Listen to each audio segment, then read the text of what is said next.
నయనతారకు పెళ్ళయిందోచ్. నయనతార తన అభిమానులకు షాక్ ఇచ్చింది. నయనతార పెళ్లి చేసుకుందన్న వార్త ఇప్పుడు తమిళనాట హాట్ టాపిక్ గా మారింది.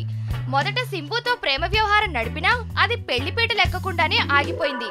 కొన్నాళ్ల గ్యాప్ తర్వాత ఇండియన్ మైకేల్ జాక్సన్ ప్రభుదేవాతో మళ్లీ ప్రేమలో పడింది. ప్రభుదేవాతో పీకల్లోతు ప్రేమలో మునిగిపోయింది. అప్పట్లో ఇద్దరు పెళ్లి చేసుకున్నారన్న పుకార్లు షికార్లు కూడా చేశాయి.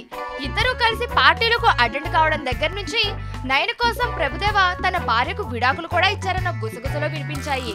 కానీ ఏమైందో ఏమో ఆ పెళ్లి కూడా ఆగిపోయింది. మళ్ళీ ఇప్పుడు తాజాగా తమిళ డైరెక్టర్ విఘ్నేష్ శివన్ తో పెళ్లి జరిగినట్లు కోలీవుడ్ లో ప్రచారం ముమ్మరంగా జరుగుతోంది. నన్నుం రౌడీతాన్ సినిమా షూటింగ్ లో వీరిద్దరి మధ్య ప్రేమ చిగురించిందని, ఇప్పుడు ఆ ప్రేమ పెళ్లి దాకా వచ్చిందని తమిళ మీడియా చెవులు కొరుక్కుంటోంది. ఆధారాలు లేకపోయినా కేరళలోని ఓ చర్చిలో వీరి వివాహం జరిగినట్లు సమాచారం. ఈ పెళ్లికి అత్యంత సన్నిహితులను మాత్రమే ఆహ్వానించారట.